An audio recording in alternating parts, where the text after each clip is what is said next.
자, 오늘도 기도하는 마음으로 기도 제목을 같이 나누고 또 말씀을 묵상하겠습니다. 한번 따라 하십니다. 전능하신 하나님의 은혜를 믿고 다 내려놓게 하시고 믿음의 결단을 하게 하소서. 아멘. 우리가 하나님 앞에 내려놓아야 할 것을 내려놓지 못할 때 하나님의 뜻이, 하나님의 계획이 늦게 이루어지는 경우가 있습니다. 그래서 하나님이 주실 축복을 빨리 경험할 수 있음에도 불구하고 오히려 그 축복이 딜레이 되는 경우가 있습니다. 오늘 본문에 나타난 야곱은 인간적인 생각과 고집으로 막내 아들 베냐민을 내려놓지 못함으로 인해서 하나님의 뜻과 풍성함을 경험하지 못하고 있어요.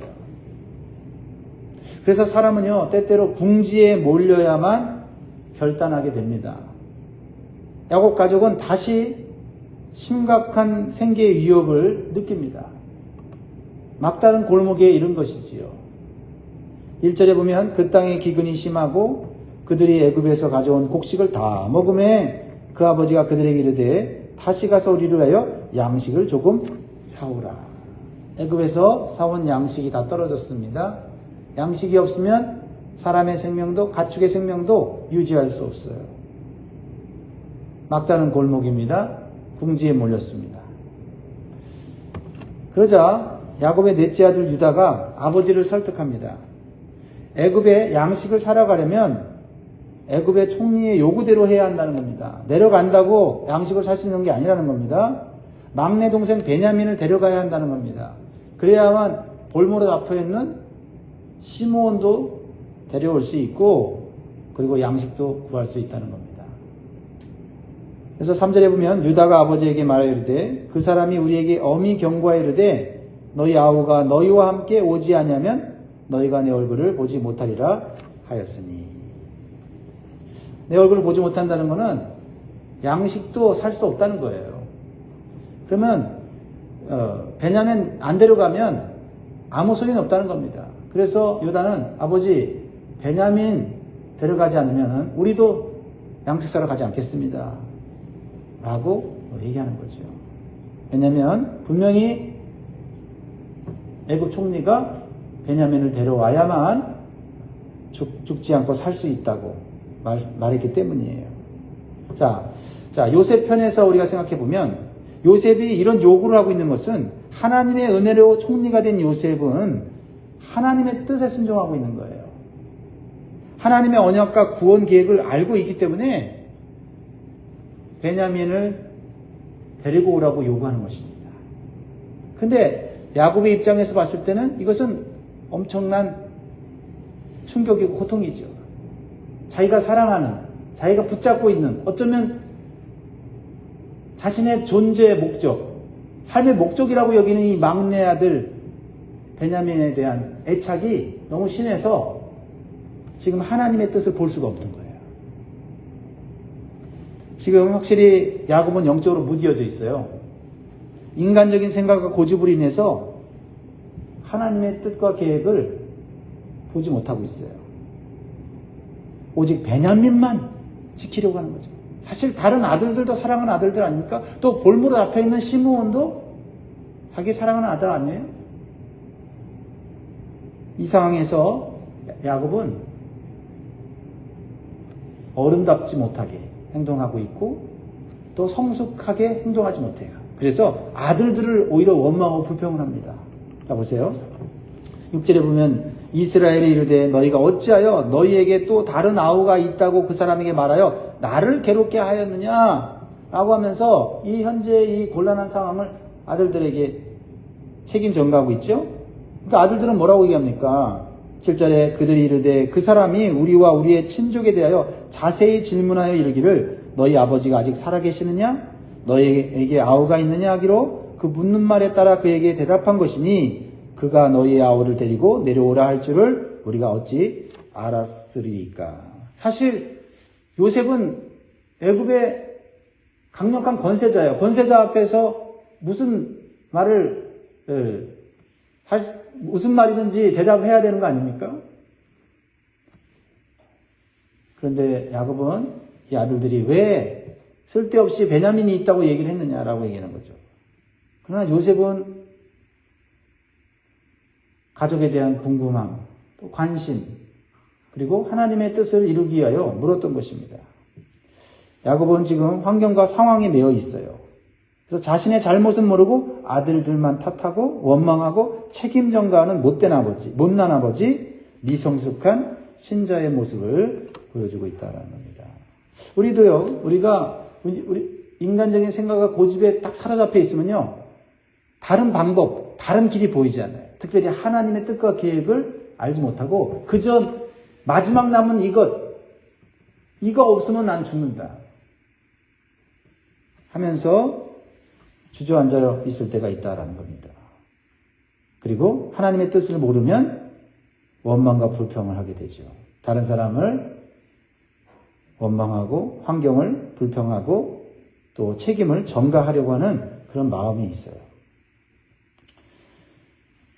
야곱은 막내 아들 베냐민을 내려놓으면 죽을 것 같아서 자기 품에 꼭 붙잡고 있는 겁니다.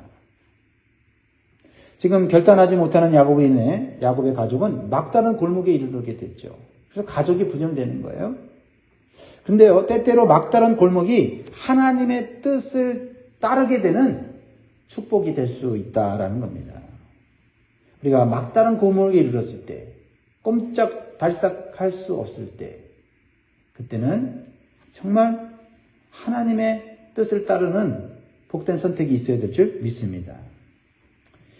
이제 유다는요, 아버지 야곱을 더욱 강력하게 설득하고 있어요. 생명을 걸고 선택해요.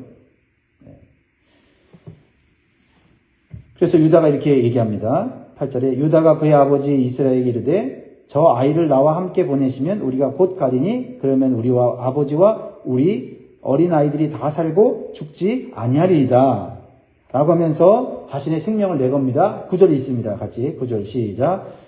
내가 그를 위하여 담보가 되오리니 아버지께서 내 손에서 그를 찾으소서. 내가 만일 그를 아버지께로 데려다가 아버지 앞에 두지 아니하면 내가 영원히 죄를 지리이다. 10절에 우리가 지체하지 아니하였더라면 벌써 두 번 갔다 왔으리이다. 유다가 가족 전체를 살리고자 자신의 생명을 내어놓는 그런 결단을 하게 돼요. 분열되어 있는 가족, 미래가 보이지 않는 가족을 위해서 자신이 희생적인 결단을 하죠. 사실 이 유다는요, 처음에 요셉을 노예로 파는데 주도적인 역할을 했던 사람이에요. 그런데 이 유다가 어느 순간에 변화가 돼요. 삶이 변화가 됩니다. 그리고 이제는 생명을 걸고 가족들을 살리겠다고 아버지에게 얘기를 합니다. 우리는 이 유다의 모습을 통해서 예수 그리스도의 모습을 발견하게 되는 거죠. 죄인된 인간에게 절망과 어둠 속에서 옴짝달싹 할 수 없는 인간들을 위해서 예수님은 자신의 생명을 십자가에서 대속물로 주심으로써 우리가 살 길을, 구원의 길을, 생명의 길을 열어주신 줄 믿고 감사하시기 바랍니다. 또한 이 유다의 모습을 통해서 우리는 우리의 삶 가운데 우리가 어떻게 공동체를 위하여 우리 가족을 위하여 섬겨야 되는가. 우리가 주도적으로 희생하면서 헌신하면서 섬길 때 가족 전체가, 공동체 전체가 하나님의 축복을 받게 된다는 거죠. 결국 유다는 어떤 축복을 받습니까? 유다의 후손으로 누가 오세요? 예수 그리스도가 오는 예수 그리스도의 믿음의 가문이 되었다는 것입니다. 자, 이런 유다의 생명을 건 헌신에 의해서 야곱의 마음이 조금씩 열리게 되고 결단하게 되는 것을 오늘 보게 되죠. 사실 오늘 야곱의 이름이 안 나오고 이스라엘이라는 이름이 나와요. 여러분, 창세기 32장을 보면 야곱의 이름이 이스라엘로 바뀌어요. 그런데 그 이후에도 야곱의 이름이 이스라엘로 바뀌었음에도 불구하고 신앙과 삶이 잘 바뀌지 않아요. 왔다 갔다 해요. 그러니까 이름이라는 것은 단순한 호칭이 아니에요. 그 사람의 신앙과 정체성이거든요. 그런데 오늘에 와서야 야곱의 이름이 이스라엘로 불려져요. 야곱은 인간 중심의 사람입니다. 이스라엘은 하나님 중심의 사람이에요. 인간 중심이었다가 하나님 중심이었다가 왔다리 갔다리 하다가 오늘 하나님 중심의 결단을 하게 되었다는 겁니다. 어떻게 해요? 야곱은 끝까지 붙잡고 의지했던 베냐민을 내어놓기로 결단하는 거예요. 이렇게 내 인간적인 생각과 고집을 내려놓을 때, 내가 마지막까지 붙잡고 있는 것을 내려놓을 때 하나님의 은혜가, 하나님의 길이 열리는 줄 믿습니다. 그래서 그는 먼저 그 요셉에게, 요셉인지 모르죠. 총리가 요셉인지 모르죠. 그 애굽 총리에게 가져갈 예물을 준비하라고 자녀들에게 이야기합니다. 11절, 그들의 아버지 이스라엘이 그들에게 이르되 그러할진대 이렇게 하라. 너희는 이 땅의 아름다운 소산을 그릇에 담아 가지고 내려가서 그 사람에게 예물로 드릴지니 곧 유향 조금과 꿀 조금과 향품과 모략과 유향나무 열매와 감복숭아이니라. 예물을 갖다 주는 것, 이건 상식적인 것이죠. 그리고 12절에 너희 손에 갑절의 돈을 가지고 너희 자루아기에 도로 넣어져 있는 그 돈을 다시 가지고 가라. 혹 잘못이 있었을까 두렵도다. 이 총리 요셉이 가족을 생각해서 돌려보낸 그 돈을 혹시 오해가 있을까 해서 야곱은 2배로 돈을 가져가도록 합니다. 이걸로는 안 되죠. 그렇죠? 이런 예물로는 안 되죠. 예물만 보내면 그건 뇌물이 되죠. 13절에 야곱은 대단한 결정을 내립니다. 네 아우도 데리고 떠나 다시 그 사람에게로 가라. 야곱은 자포자기하는 것일까요?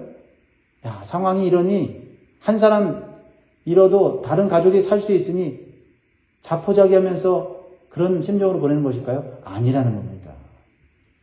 야곱은 이제 예전에 붙잡았던 전능하신 하나님을 붙잡게 돼요. 베델에 만났던 하나님, 야복 강가에서 만났던 그 하나님을 다시 한번 의지하면서 답답한 환경을 바라보지 않고 하나님의 은혜를 바라보는 것을 보게 됩니다. 오늘 14절 같이 읽습니다. 시작.